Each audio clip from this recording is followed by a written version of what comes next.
ওম নিরঞ্জনং নিত্যং অনন্তরূপং ভক্তানাং বাধৃতবিক্রমং বৈ ঈশাবতারং ধরণীসমিড্ডং তং রামকৃষ্ণং শিরসা নমামি।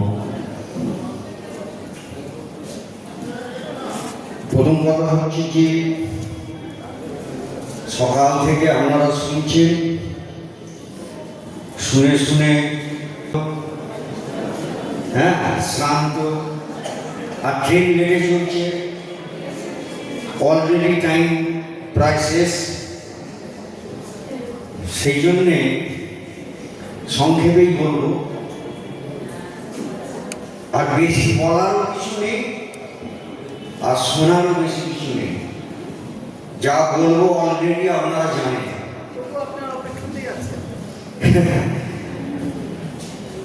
ওই শ্রীকৃষ্ণ তিনি পর্যন্ত বলেছেন যে আমি নতুন কথা কিছু বলতে পারবো না।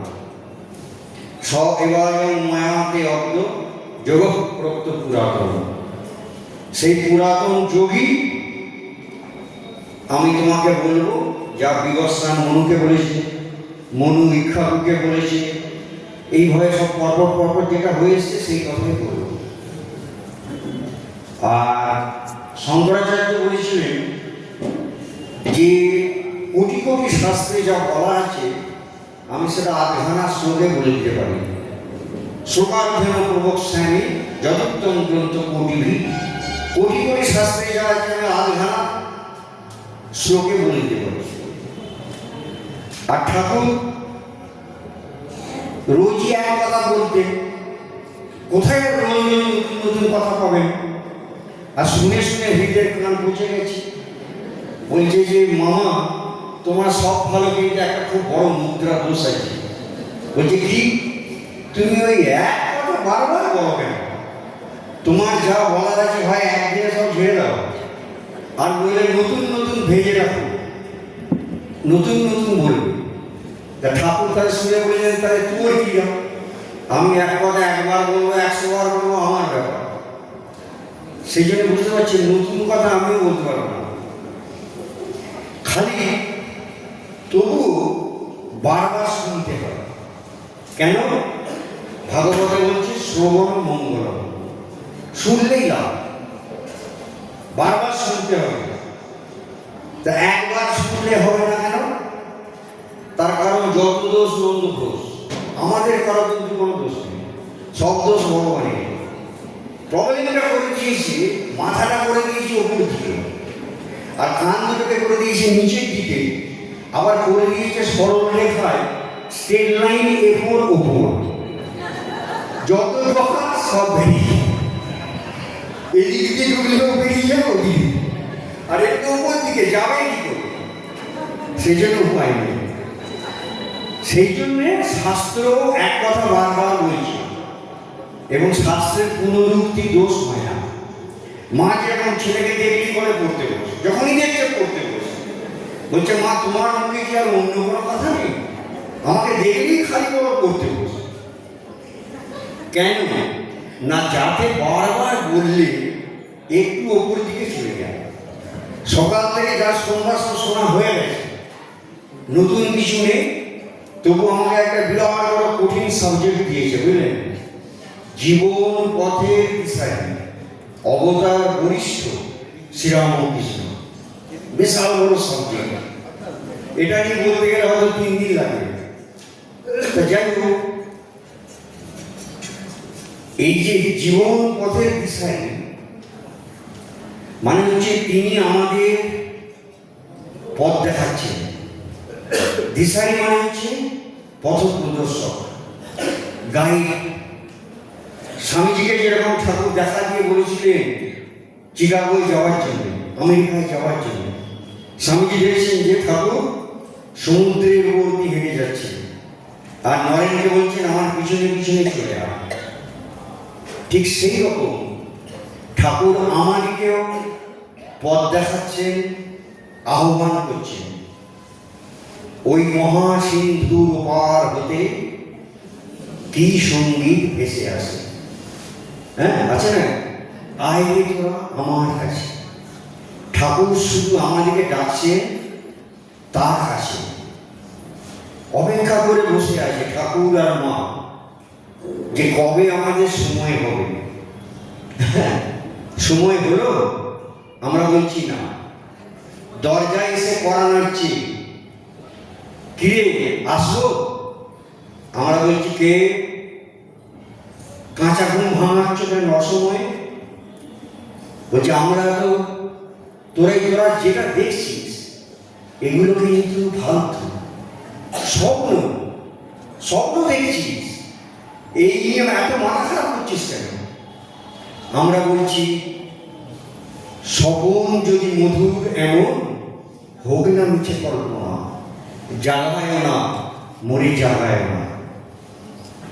বিবেকানন্দ এসে একেবারে দেখেছেন যে হাত হাত করে কোমর বেঁধে বললেন, arise awake and stop not till the goal is reached. মানে ওঠো জাগো।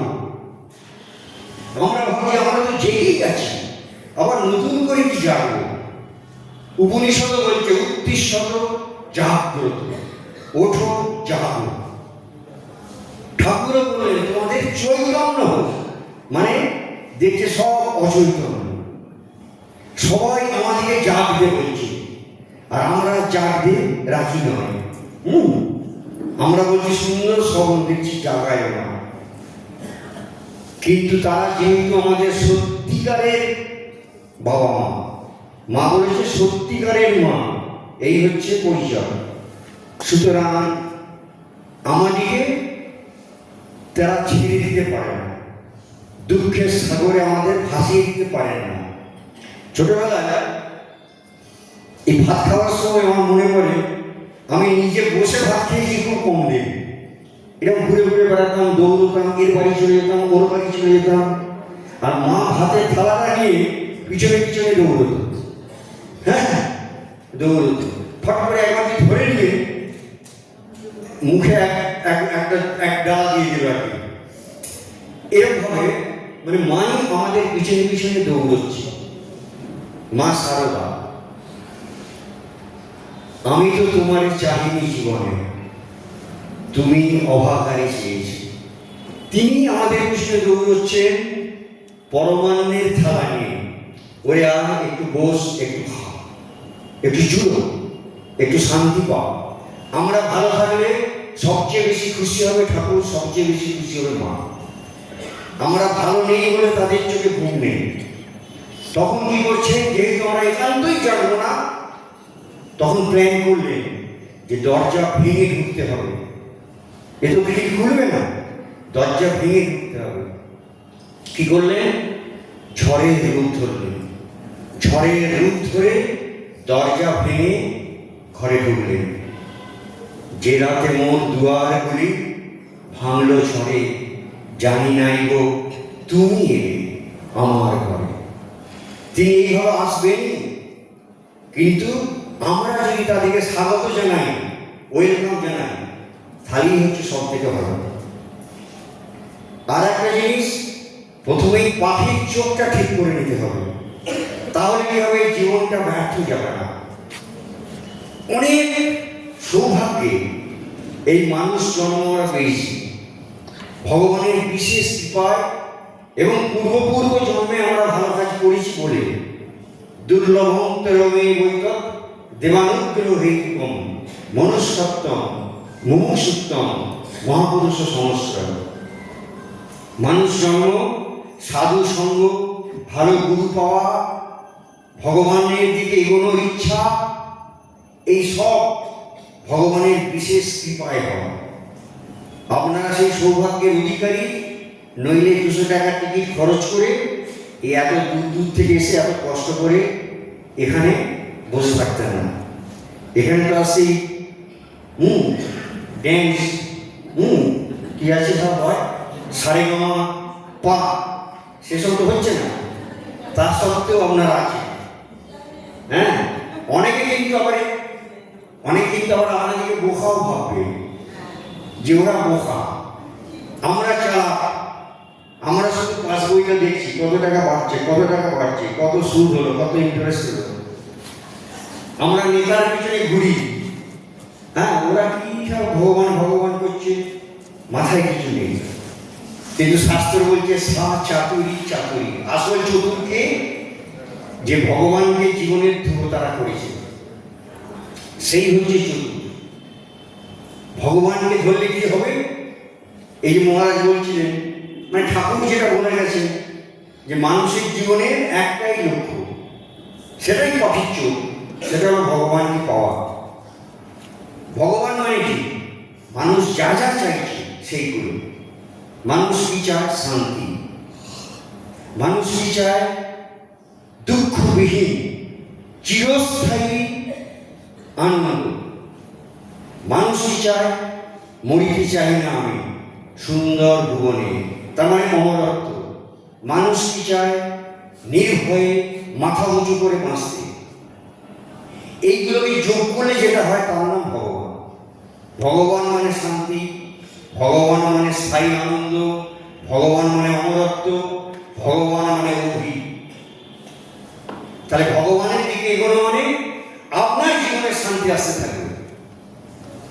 যত কেউ ভগবানের দিকে এগোবে তত সে আনন্দে থাকবে অকারণে।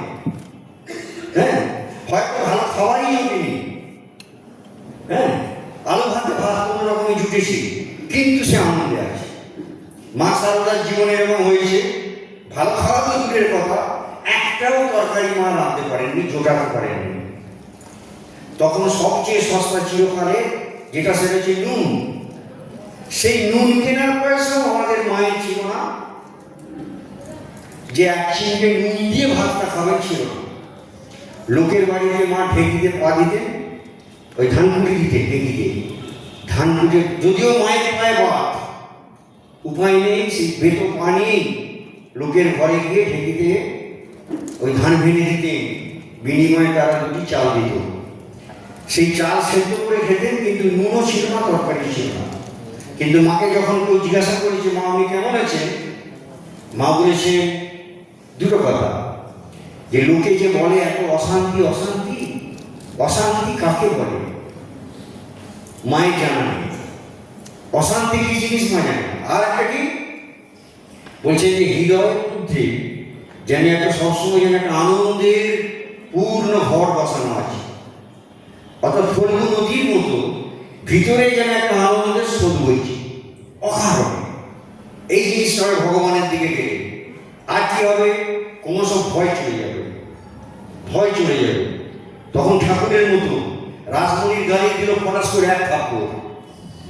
রাজমণি সে কিন্তু ঠাকুরের হচ্ছে মালিক, মালিক নাকি বলে, তার আন্ডারে ঠাকুর চাকরি করে। আর গানে কি চটটা মারলো, একে তো মহিলা, তারপরে হচ্ছে রানী বলে কথা, তার আন্ডারে চাকরি করে। কি দোষ? কিছুই দোষ নেই। চুপচাপ বসে বসে দুর্বাঘাস পাচ্ছে, ফুলের পুষ্পপাত্র সাজাচ্ছে, মেরে দিল চর। বাইরে থেকে তো কোনো দোষই নেই। চাকর বাকর লাঠিয়াল তারা সব লাঠি নিয়ে তেরে এসছে ঠাকুরকে মারবেন বলে। রাজমণি থামালেন। মনে মনে সে মকদ্দমার কথা চিন্তা করছে, মামলা মকদ্দমার কথা মনে মনে চিন্তা করছে, এই জন্য মেরে দিয়েছে।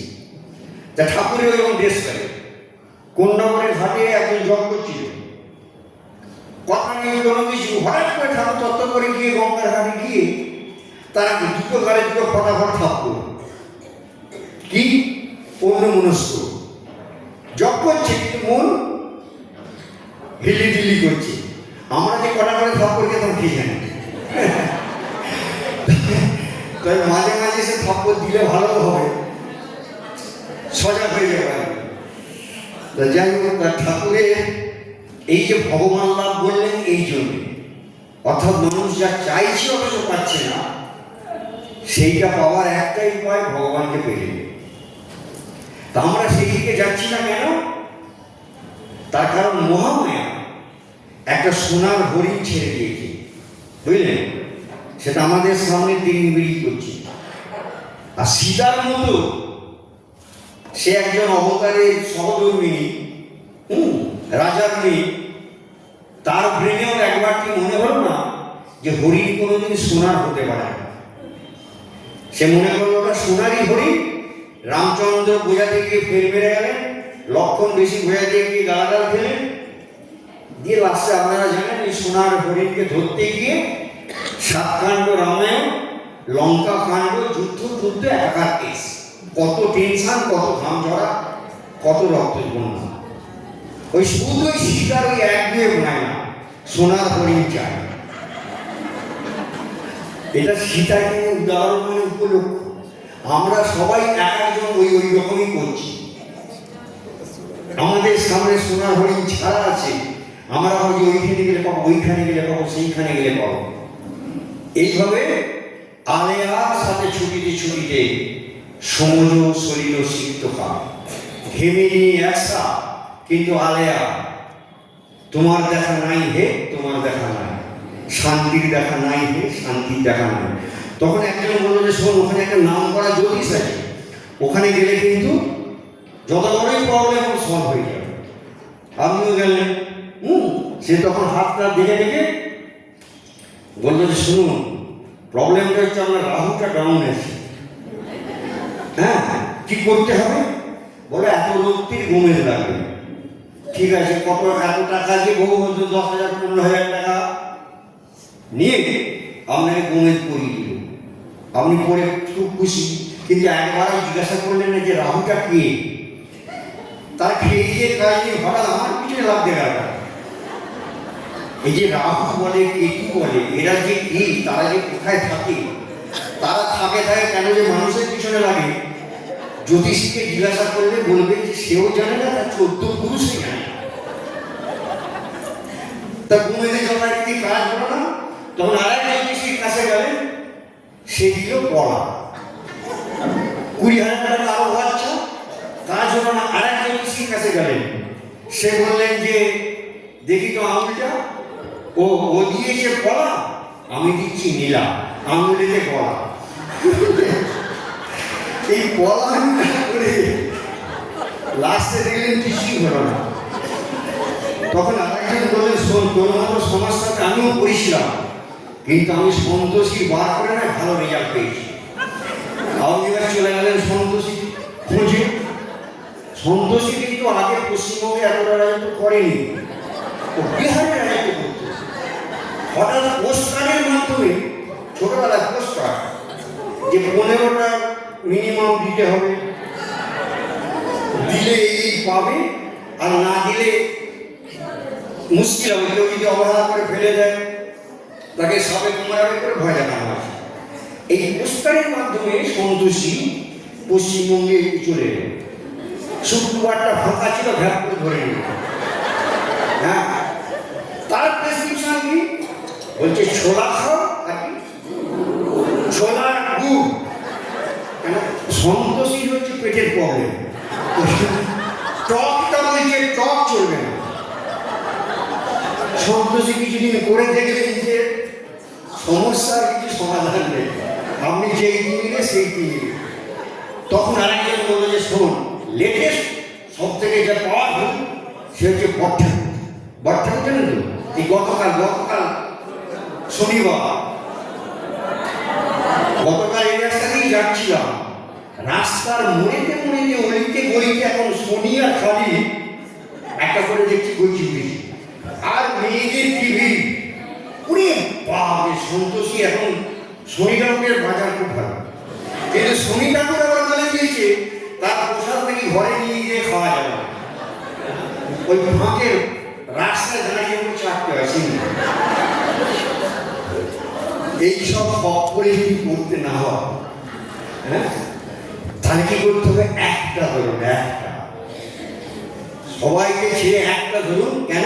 একজনই আছে, এই কৌমিবাদ দ্বিতীয়, দুই না, বুঝলেন? আমাদের দেখবেন কোথাও কিছু নেই, হ্যাঁ, আংটি নেই, পলা নেই, নীলা নেই, কিচ্ছু না, খালি আছে একটা টুপি। যদি সুযোগ হয় অপরকে পড়াবো, অপরকে টুপি পড়াবো, আর আমাদেরকে যাতে কেউ আর না পড়াতে পারে আগে থেকে পড়ে নিয়েছি, বুঝলেন? এই হচ্ছে ব্যাপার। তা সুতরাং যা কিছু বলার মাকে বলুন। আমি দেখেছি দারুণ কথা শুনে, বুঝলেন? এমন কোনো কথা নেই যে মা শুনে না। রে যদি 100টা বলে থাকি অন্তত 99টা মা দেনা সর করে দিয়েছে। যা বলার মাকে বলবে, ঠিক আছে? আর ঠাকুরকে আমরা ডিস্টার্ব করবো না। ঠাকুরকে আমরা চেষ্টা করব ভালোবাসতে, সত্যিকারের ভালোবাসা। ঠাকুর যেটা বারবার বলেছেন যে শুদ্ধা ভক্তি, শুদ্ধা ভক্তি অর্থাৎ হচ্ছে নিঃস্বার্থ ভালোবাসা। ওইখানটায় দোকানদারি করবো না। যা কিছু বলবো মাকে, চিনচিন করলে মা, ঝিনঝিন করলে মা, টনটন করলে মা সামলাও, কনকন করলে মা ঠিক করে দাও। কিন্তু ঠাকুরকে ডিস্টার্ব করবো না। ঠাকুরকে ভালোবাসার চেষ্টা করবো, কিন্তু ভালোবাসতে এ পৃথিবী ভালোবাসিতে জানে না। আমরা সবসময় স্বার্থের জন্য ভালোবাসার অভিনয় করি। স্বার্থ ছাড়া আমরা ভালোবাসতে শিখিনি। এইটা প্র্যাকটিস করতে হবে। এটা সবচেয়ে দুর্লভ। মুক্তির ওপরে কথা বলতে পাবেন, আমি মুক্তি দিতে কাতর নইব, শুদ্ধা ভক্তি দিতে কাতর হই। মুক্তির ওপরে শুদ্ধা ভক্তি, যেখানে কিছু চাই না, শুধু ভালোবাসি। এবার ঠাকুরকে কেন ভালোবাসবো? তিনি অবতার বরিষ্ঠ বলে। বরিষ্ঠ, এই বরিষ্ঠ মানে হচ্ছে সবচেয়ে বড়, এটা যেমন একটা মানে হয়। আবার বরিষ্ঠ মানে হচ্ছে প্রিয়তম। বর মানে প্রিয়, মান্যবর, সুহৃদ বর, বন্ধু বর। বর মানে প্রিয়, তাহলে বরিষ্ঠ প্রিয়তম। তিনি আমার প্রিয়তম বলে, তিনি ভগবান বলে। আমারও পরানো যাহা চায় তুমি তাই গো। সেই জন্যে তোমারই করিয়াছি জীবনেরও ধ্রুবতারা। এ সমুদ্রে আর কবু হব না কত ভাব। মায়ের কাছে প্রার্থনা করবো, মা আশীর্বাদ করবো যেন ঠাকুরকে যেন ঠিক ঠিক ভালোবাসতে পারি। এই যত ভালোবাসবেন জীবনটা মনে হয় সার্থক হলো। জীবনে একটা আনন্দ, সবসময় একটা আনন্দ পাবেন, শান্তি পাবেন। আর কি পেলেন সেটার দিকেও থাকবে। ওই ঠাকুর তুমি কেমন আছো, তুমি ভালো আছো তো? এক একজনের ফ্যাশনে ভালোবাসে, ভালোবাসার স্টাইল এক একজনের এক এক রকম, কিন্তু ভালোবাসা। ঠাকুর দাও তোমার আঙুলগুলো একটু মুখে দিন, হাতের আঙুলগুলো টেনে দিন, পায়ের আঙুলগুলো টেনে দিন। সবার সময় খুব ক্লান্ত না থাকলে আগে ঠাকুরের পাটা টিপে দিন। ঠাকুর তুমি শোক, তোমার একটু পাটা টিপে দিন।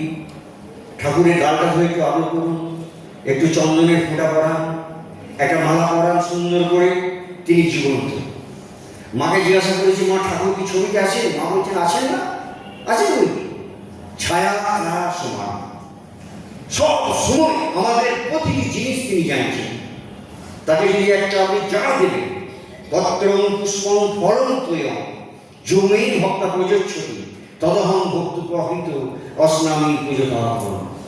একটা পাতা দাও, একটা বেল পাতা, কি একটা তুলসী পাতা, তোয়ং এক গ্লাস জল, হ্যাঁ ফুল, একটা ফুল, যাই দাও বলছে একটু ভালোবেসে দাও, তাহলে আমি গ্রহণ করব। ভগবান একটাই জিনিসের কামনা, সেটা হচ্ছে ভালোবাসা। তিনি শুধু আমার হৃদয় লাগে ফিরছ কত মনোহরণ বেশে, প্রভু নিত্য আছে জানি। ভগবানের চোখে ঘুম নেই, তিনি জেগে আছেন কেন? আমার হৃদয়টা পাওয়ার জন্য তিনি ব্যাকুল। কবে আমি তাকে একটু সত্যিকারের ভালোবাসবো, এই হচ্ছে মূল কথা। আর এই ভালোবাসি তার সঙ্গে অটোমেটিক চলে আসবে ধ্যান, রাজ্য। ভক্তি যোগের সঙ্গে রাজ্য চলে আসবে। কি হবে? ধ্যান মানে হচ্ছে কন্টিনিউয়াস চিন্তা। যে যাকে ভালোবাসে অটোমেটিক সে তার কথা ভাবে, ঝাঁটিয়ে দিতেও তার কথা ভাবে, রাঁধতেও তার কথা ভাবে, সব কাজে করবে সে কিন্তু তার মনের একটা অংশ কিন্তু যে যাকে ভালোবাসে তার কথা চিন্তা করে। আমরা যত যত ঠাকুরকে ভালোবাসবো তত তত আমাদের মনে একটা প্রশ্ন কিন্তু ঠাকুরের চিন্তায় লেগে থাকবে। এটা ধীরে ধীরে হবে। ভক্তিযোগ রাজ্য হয়ে গেল। স্বামীজি বলেছেন শ্রীরামকৃষ্ণ মুসায় ঠিক ঠিক জীবন দ্রুত হয়েছে কিনা তার প্রমাণ হচ্ছে চারটে যুগের সমন্বয়, চারটে সাবজেক্ট আমরা শুনতে বলেছিলেন, কিন্তু জ্ঞান যুগটা আমাদের সবার জন্য নয়, বেশিরভাগের জন্যই নয়। ঠাকুর জ্ঞান যুগের কথা বিবেকানন্দকে ছাড়া কাউকে বলেননি, বাকি সকলকে বলেছেন ভক্তির কথা। ভক্তি একাই যথেষ্ট। চৈতন্য মহাপ্রভু, মীরাবাই এরা তার প্রমাণ। কিন্তু স্বামীজি বলেছেন যে রামকৃষ্ণ ভাব হচ্ছে এক বেলে গাছ হওয়া নয়, কলা গাছ হওয়া নয়, বট গাছ হওয়া। বহু শাখা পোশাখা থাকবে, আমাদের ব্রেনটাও থাকবে, আমাদের হৃদয়ও থাকবে, আমাদের হ্যান্ডও থাকবে। সেই জন্যে আমাদের ভক্তিযোগ থাকবে, রাজযোগ থাকবে, কর্মযোগ থাকবে।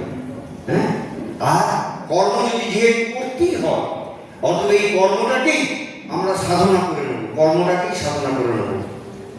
নিবেদিতা বলছেন বিবেকানন্দের ভাবশিষ্যা কেন শিষ্যা, বলছেন to labour is to pray. কারখানায় যে লোকটা খেটে পড়ছে আর যে মন্দিরে প্রার্থনা করছে, হ্যাঁ, দুজনেই ভগবানের পুজো করছে। পুজো কাজ নয়, এই কাজ ঠাকুরই আপনাকে দিয়েছেন, ঠাকুরের সংসারে ঠাকুরই আপনাকে রেখেছেন। আপনি যে কর্তব্যগুলো করছেন এগুলো ঠাকুরই আপনাকে কি করিয়ে নিচ্ছেন। অতএব এগুলো কাজ নয়, কর্তব্য নয়, এগুলো তারই পুজো। শুধু তার প্রীতির জন্য করছি, তাকে খুশি করার জন্য করছি। সেই জন্য ওয়ার্ক ইজ ওয়ার্শিপ, কাজই পুজো। এটাও সাধনা। শুধু ঘন্টা বাজালেই পুজো হয় না, ফুল চন্দন ছুললেই পুজো হয় না। আর একটা জিনিস, বাঙালি হিন্দু প্রত্যেকের ঠাকুর ঘর মানে মিউজিয়াম। যেখানে যাই আমি দেখি ঠাকুর ঘরে ঠাকুর দেবতা একেবারে ছড়া, যেখানে যাচ্ছে একটা করে নিয়ে আসছে। তারাপীঠ থেকে নিয়ে এসছে মা কালী, কালীঘাট থেকে নিয়ে এসছে বিরাটজি বার করা মা কালী, ভবতারিণী নিয়ে এসছে দক্ষিণেশ্বর থেকে। কালী হয়ে গেল তিনটে, লক্ষ্মী তো থাকবে, ওখানে কি বলা যাবে না। তারপরে তো এলো কাশি থেকে ছিল বিশ্বনাথ, তারকেশ্বর থেকে তারকনাথ। এই করতে করতে ঘর একেবারে ভর্তি। এবার এদের ফুল ওকে জল দিতে দিতে, নকুল দানা দিতে দিতে টাইম শেষ। এটা না একটা, এই জন্যই গুরুকে ধরতে হয়। গুরুদেব একটা দেবেন, একটা, সেটাই পাচিত্য, সেটাকে বলে ইষ্ট। একটাকে ধরো, একটা। হ্যাঁ, হাজারটা যাওয়ার দরকার নেই, কিন্তু তার মানে আমরা কাউকে অশ্রদ্ধা করবো না। আমার মায়েরই নানান রূপ, মা সারদাই লক্ষ্মী, মা সারদাই সরস্বতী, মা সারদাই কালী, মা সারদাই জগদ্ধাত্রী। হ্যাঁ, তাই সেই জন্য সকলকেই শ্রদ্ধা করবো। অনেকে বলেছে যে মা আপনার পরে আর কেউ শীতলা মনসাকে আর মানবে না। মা বলছেন তা কেন, ওরা তো আমারই অংশ, মায়ের অংশ হিসেবে শ্রদ্ধা করবো। হ্যাঁ, স্বামী অবেদানন্দ মহারাজ আজ এই ধ্যান করতেন, কাল তার ধ্যান করতেন। তাকে একদিন ঠাকুর বললেন রামকৃষ্ণদেব নিজেকে দেখিয়ে যে তুই এই মূর্তির ধ্যান করবি। এর মধ্যে মা কালী আছে, এর মধ্যে সমস্ত দেব দেবী আছে। মন্দির আছে সর্বদেব দেবী স্বরূপায়, মায়ের মন্দির আছে সর্বদেব দেবী স্বরূপই নয়। খালি বিশ্বাস করতে হবে, তারই হয়ে গেল যে মায়ের মধ্যেই সব। মাকে ধরেছি মানে মেন জায়গায় ধরেছি, আর কোনো প্রয়োজন নেই। মা আপনার ঠাকুর বলছে আন্তরিক প্রার্থনা শুনবেই শুনবেন, গ্যারান্টি। ভেতর থেকে বলতে হবে, অন্তর থেকে বলতে হবে। হ্যাঁ, আর একটা হলো যে তাহলে তিনটে যোগ। আর কর্মযোগের মধ্যে মেন যেটা ঠাকুর বলেছেন যে শিবজ্ঞান। এটা সহজে হবে না, চেষ্টা করতে হবে। যাকে যাকে আপনি সেবা করছেন সকলের ভিতরেই ভগবান আছে এই মনে করুন। আর একটা জিনিস আমাদের হয় না কেন, দুটো কারণে হয় না। একটা আগে বলছিলাম, কানে পড়বো, ঢুকছে বেরিয়ে যাচ্ছে। যখন ওই অবধি যাবেন কেমন বলেছে ভালো, তারপরে কি বাড়িতে পৌঁছে যাবেন তখন যদি জিজ্ঞাসা করে কি শুনে এলে, তখন মাথা চুল করবে যে তাই তো কি যেন শুনলাম। এই পরিস্থিতি এখন আরেকটা কারণে হয় না, মন কিন্তু সেটা নিজের জায়গায় ঠিক বসে আছে। বলছে যতই শুনুন সব ভুল, যতই পড়ো শুনবো সব ভুল, আমি যেটা বলবো ওইটাই ঠিক। মন কিন্তু নিজের জায়গায় বসে আছে। উপায় কি? এই মনের সঙ্গে বোঝাপড়া করতে হবে। নিজেকে একটু টাইম দিন, চুপচাপ একটা ফাঁকা জায়গায় ঘরের এক কোণে চেয়ারে বসে চুপচাপ নিজেকে নিজে প্রশ্ন করুন যে মন তুই কি কি চাইছিস, কেন চাইছিস?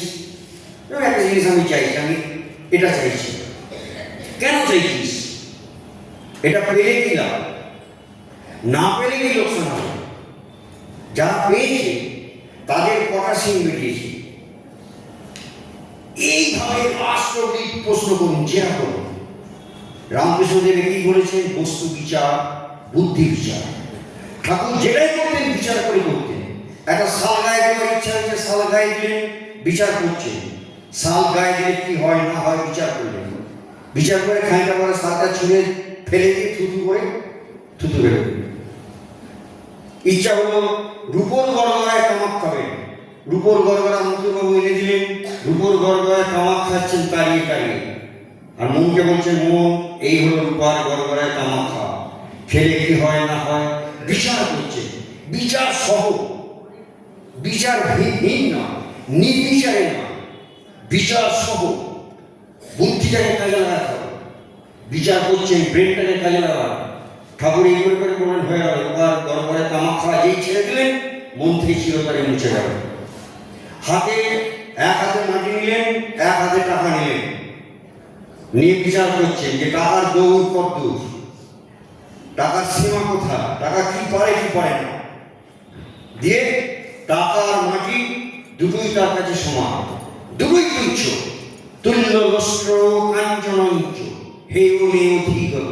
লস্ত্র মানে মাটির ঢেলা, মাটির ঢেলার কাঞ্চন সোনাও পা।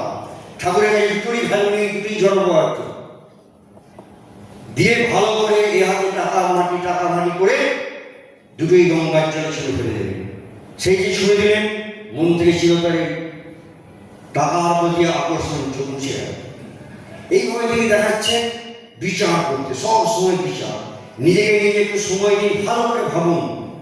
হ্যাঁ, মনটা একটা কি যেন একটা হচ্ছে, কেন হচ্ছে কেন হচ্ছে, খুঁজে খুঁজে আপনি পেলেন যে ও আমি ওকে হিংসা করছি, ওই জন্য আমার মনটা না হচ্ছে। কেন হিংসা করছি, কি এটা লাভ? এইভাবে ভালো করে বিচার করুন, এতে কার লাভ হচ্ছে কার লোকসান হচ্ছে। আচ্ছা, আমি যদি ঘুরিয়ে ভাবি যে ওর মধ্যেও তো আমি আছি, আমি যদি এরকম ভাবি যে সবাই ভালো থাকে, আমি যদি এরকম ভাবি সবাই সুখে পাবে, তাতে আমার কি লস হবে? বা সেটা মানে কেমন হয়, সবাই আনন্দে থাকুক। এইভাবে ভালো করে বিচার করলেই দেখবেন, বুঝতে পারবেন এই জগতের অসারত্ব। এই জগতের একটা ধাপ্পা, একটা প্রতারণা, একটা ফাঁকিবাজি। দেখবেন যে যত মানুষ এর পিছনে দৌড়েছে তারা কেউ কিচ্ছু পায়নি, সব ঠকে ভূত হয়ে গেছে। আকবর বাদশাহ থেকে হরিপদ কেরানি সব বাড়ি দুঃখী। তার কারণ তারা এই জগতের পিছনে দৌড়েছে। সেই জন্য গানে বলছে, যা চাবি তা বসে পান, খোঁজো নিজ অন্তরে।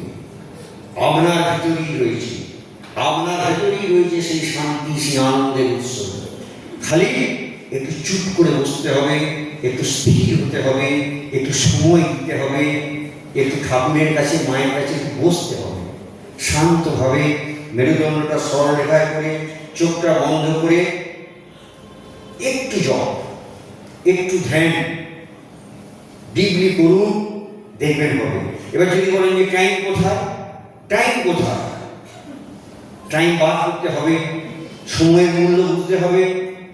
আবুল তাবুল সারাদিন লোকের সঙ্গে আড্ডা মারছি, ভাট বকছি, ওখান থেকে টাইম বার করুন। সিরিয়ালের পর সিরিয়াল ফালতু ফালতু ঘন্টার পর ঘন্টা দেখছি, ওখান থেকে টাইম বার করুন। সিরিয়াস হতে হবে। আমরা সিরিয়াস নই, আমাদের কাছে সব কথার কথা। বলতে হয় বলছি, শুনতে হয় শুনছি, যেতে হয় যাচ্ছি না। এই জীবনে আমি ভগবানকে পাবো এবং সেটা পাবোই পাবো। এইভাবে একটা মনের জোর নিয়ে সিরিয়াসলি চেষ্টা করুন, তাহলে হবেই হবে। নিশিদিন ভরসা রাখিস, ওরে মন হবেই হবে। এখানে বক্তব্য শেষ করছি।